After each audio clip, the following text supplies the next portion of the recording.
I found 55 facts about Wolverine that'll blow your mind. For example, did you know that the first concept of Wolverine was completely different from the one we know today? Wolverine's first concept was him as a teenager with special gloves that have claws inside them, and not like the one we all love today, which is a mutant with special powers and a short fuse. But his first Marvel appearance was actually in The Incredible Hulk, and it was against the Hulk in issue number 180 released in 1974, although we probably fought him in 181, because basically every single Marvel and non-Marvel character had to fight Hulk at some point. This fight went to Hulk, sort of. We all know that Wolverine is known mainly as a member of Marvel's X-Men superhero group. But did you know that since he joined the X-Men for the first time in 1975, he's been a part of over 13 Marvel teams or more, like New Avengers, Savage Avengers, and Super Canadian Alpha Flight? But Wolverine wasn't only popular among the other superheroes. Wolverine had a golden age dedicated just to him. You see, in the 90s was the comics era that saw the peak of Wolverine's popularity, and Marvel had the character guest star in so many books that from mid-1990 to mid-1993, for 33 consecutive months, there was not a single month in which at least one non-X-Men related book featured Logan. But Wolverine wasn't even supposed to be his real name. When the idea of Wolverine came up, Roy Thomas debated whether to call him that or the Badger. He eventually opted for Wolverine since the other name had connotations that included pestering, bothering, and being annoying. Wolverine got an insane power-up when he got the adamantium implants into his skeleton. But did you know that Chris Claremont intended for Apocalypse to be behind the original adamantium injection in Logan's body? When Barry Windsor Smith explored Wolverine's path as Weapon X for no reason other than courtesy towards Claremont, he introduced the idea of Professor Truett Hudson taking orders from an unrevealed higher-up, with the intention of allowing Claremont to reveal said superior was Apocalypse. Regardless, this adamantium skeleton saved his life a lot of times, but this is also the source of his slow death in the movie Logan and other issues. You see, the adamantium in his bones is slowly poisoning him, but it's not felt by him because of his insane regeneration. When Logan got old, his healing factor, which is genetic, reduced over time because of DNA damage that is done when cells divide, and this caused his body to slowly give in to its adamantium poisoning. Another thing that can kill you if you don't have a healing factor is smoking, and Wolverine was once depicted as a heavy smoker. On most of the covers, he's seen smoking cigars or cigarettes. However, in the course of time, Wolverine gave up smoking after Marvel's editor-in-chief demanded in 2001 that there should be no smoking in any of the comic books that the company produces. The cigars disappeared and were actually painted out in reprints of older comics. Wolverine drank a lot as well, but since he was immortal, he didn't mind the effects of tobacco or alcohol on the body.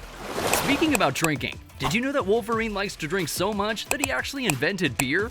Yeah, that's right. During a time travel adventure he did with Spider-Man, he invented his greatest love, beer. But this is not the only thing he did while time traveling. He and Spider-Man became blood brothers after an insane time travel adventure where they're sent into each other's past and learn more than they expected about one another. We see Wolverine wearing Indian customary garments, shaking Spider-Man's hand with the hands wounded from the blood pact. But this isn't the first time we see Wolverine getting so close to Native American culture. Once a year, Wolverine ventures into the woods on Native American land to remind himself that he's more of a man than an animal, after a native man helped to remind him of that fact during a period when he was more feral, in part by imparting the wise tale of the two dogs. Inside of me, there are two dogs. One of the dogs is mean and evil. The other dog is good. The mean dog fights the good dog all of the time. When asked which dog wins, he reflected for a moment and replied, "The one I feed the most." During one of these yearly excursions, he met Maya Lopez, who was on a vision quest, and told the story to her and how he felt it related to him. The man who told Wolverine the story heard it from Maya's father a few weeks before her father died. But Wolverine's rough side is probably what fans, and me personally, like about him the most, and his motto is a perfect reflection of his personality. Wolverine's motto is, "I'm the best there is at what I do, and what I do best isn't very nice." This originated in a 1982 miniseries called Wolverine by Chris Claremont and Frank Miller.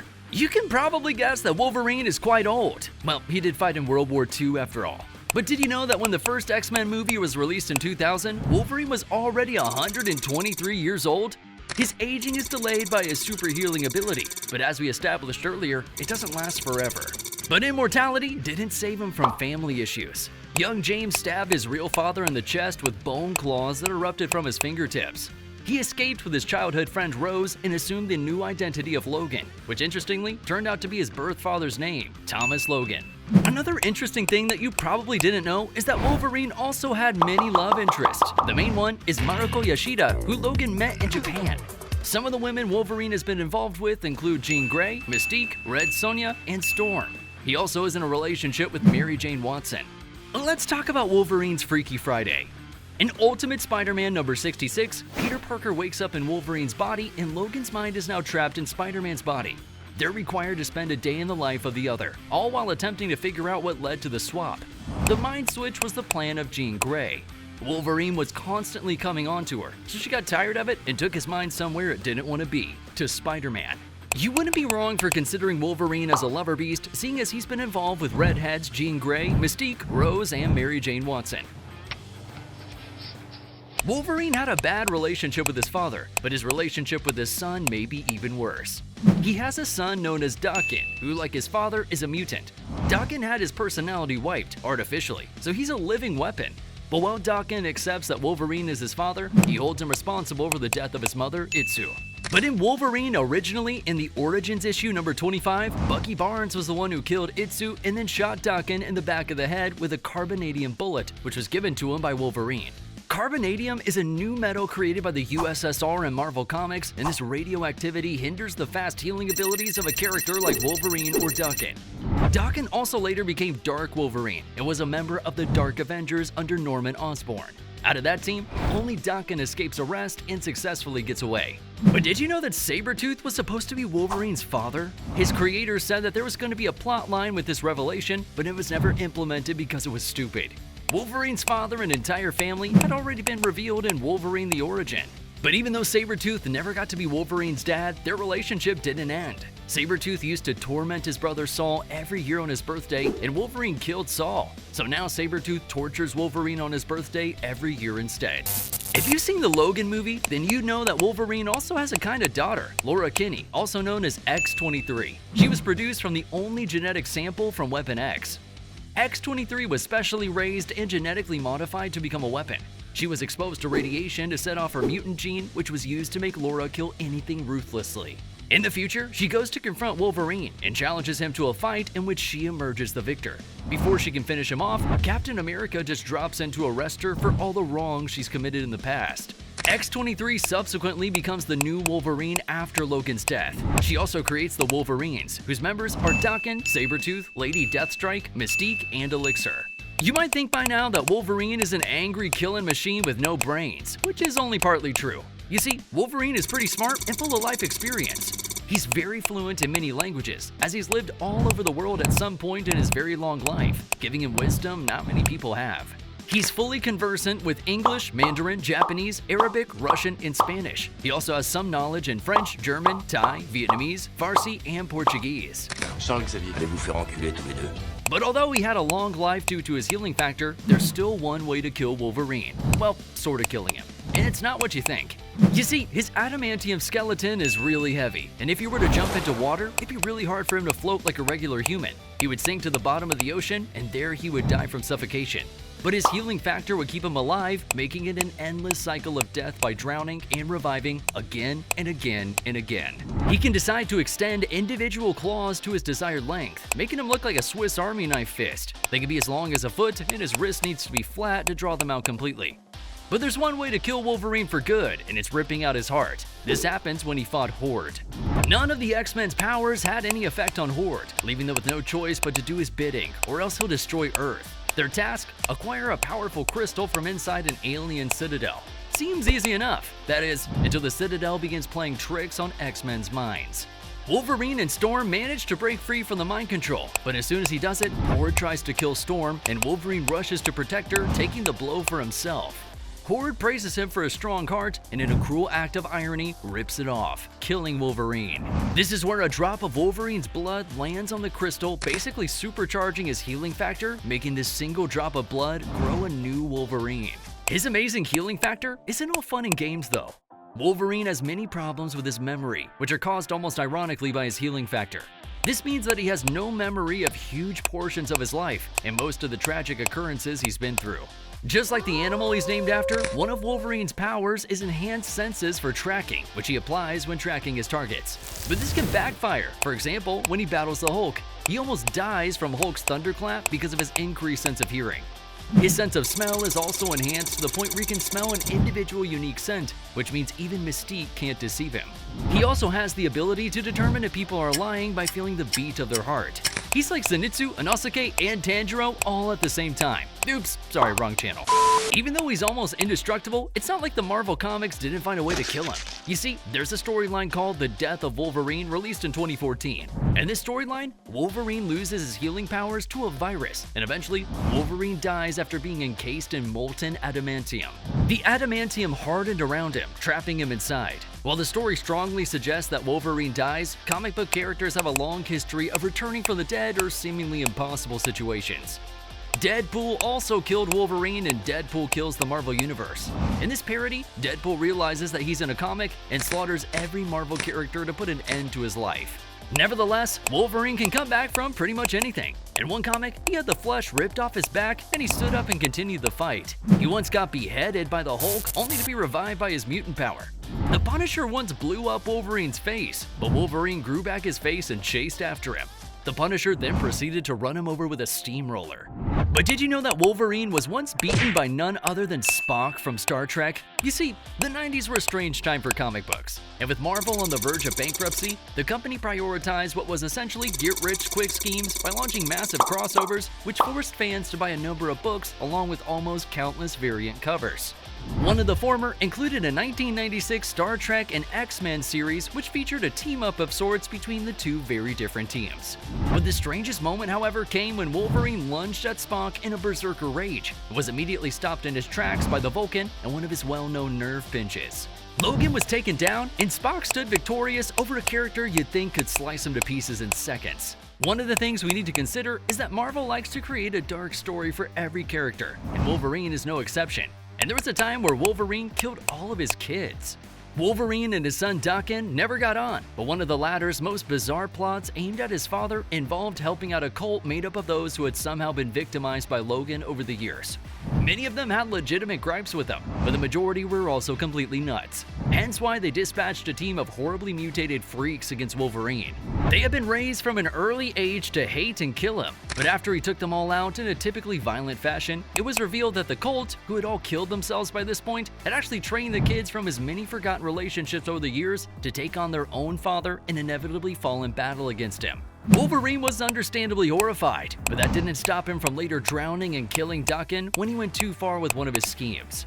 But the killing won't stop there. Apparently, the new movie of Deadpool features a version of Wolverine that lets down his entire world, causing everyone to die because of him. But the multiverse madness does not stop there.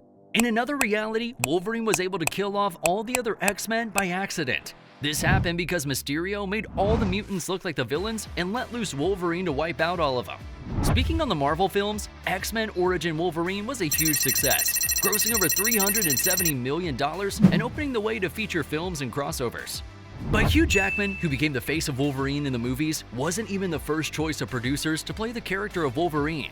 Doug Ray Scott was initially signed, but he had to pull out from the project due to complications from injuries he got during the shooting of another film. Other actors that were in the list for the role were Glenn Danzig and Russell Crowe. And one issue was his height. In real life, Jackman stands at 6'3", while Wolverine stands at 5'3" based on comic books. This disparity was covered in the films with clever camera positions and by having Jackman hunch. Another cool fact about Wolverine is that there was a crossover between him and Batman when Marvel and DC were friends, and this new alter ego of his was called Dark Claw.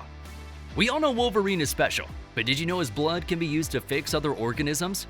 In some storylines, the blood of this man has been used to bring lives into other characters, especially women. Although Wolverine appears to be a brute, he's very protective of children and has taken on the role of a teacher to the young mutants, namely Kitty Pryde and Jubilee. Wolverine also mentored Black Widow in fighting while she was still a child, and also saved her from the Nazis during the Second World War. Speaking of wars, Wolverine is a fighter and has participated in many of them. He fought in the First and Second World War and has been in military units in different countries. Every hero has their villain, and Wolverine's is no different. He has a mutant enemy named Sabretooth who has nearly the same powers as him. Their conflicts are always rather fierce and violent, mirroring the history of their two nations. Thankfully, Wolverine has a superior healing ability, but this can get overloaded by some wounds or diseases. For instance, the Muramasa blade that's able to stop the healing factor in Wolverine's body. But did you know that Wolverine was depicted as a cannibal one time? Well, sorta. Wolverine was once trapped in a glacier for 6 months. By cutting strips of flesh from his arm and eating it, he was able to survive because his healing factor meant they would just grow back anyway. But the only thing that his healing factor can't regenerate is the adamantium in his bones. So if for some reason his adamantium claws break, he can regrow his claws, but they'll be the bone claws and not his signature ones. But don't get your hopes up, because the truth is that Wolverine's claws can slice through almost anything, be it steel or concrete. His claws have even been shown to easily penetrate Thanos' chest. I bet that by now you're thinking, I wish I had Wolverine's powers, but his adamantium skeleton is a great hustle. Why, you ask? Because in order to fly from place to place and bypass security, he has to show a medical card proving that he's a war veteran with a metal plate in his head. One unexpected thing that his skeleton gives him is a boost in physical power. Wait, what does his skeleton have to do with his strength? Well, because the skeleton is very heavy and his muscles are on a consistent heavy load, his regenerative abilities made his muscles much stronger in order to sustain all of this weight to the point he can press around 2 tons. Moreover, his skeleton makes him more resilient to pressure than a regular human. It's even funnier when you consider that Wolverine can overpower Superman. Well, that's a technicality. In 1996's DC vs. Marvel, Wolverine defeated Lobo, who was able to overpower Superman. So, what do you think? Can Wolverine win against Superman? As we all know, Deadpool and Wolverine have a love-hate type relationship. But did you know that he once claimed he hacked Wolverine's Tumblr account? We talked a lot about Wolverine so far, and most of you probably think that Logan is his real name. But the fact of the matter is that Wolverine's real name is James Howlett. His driving license in the movie also shows his real name. This shows that he had the ability to remember his true identity despite amnesia and conditioning. It brings some sort of relief to the rather sad movie. Remember the prophecy that Yukio made in The Wolverine about Logan's death in the movie Logan? Well, it comes to pass, but not the way you may have expected it. Logan dies holding Laura's hand, which means he literally dies with the heart in his hand. During the funeral scene, Logan gets to visit the cemetery where one of the tombstones has the name Rogers inscribed. This was a subtle nod to the death of Captain America and connects other characters that are not in the X-Men into the MCU universe. It may also explain why Cap didn't intercede to aid the mutants. In the movie Logan, the Yashida sword from the Wolverine was seen hanging at his place at his headquarters. This was a nice touch of continuity, and it gives the audience a little more insight into Logan and his past experiences on his journeys. If you like this video, you will most definitely like this video, where we reveal 69 secret facts you didn't know about Deadpool.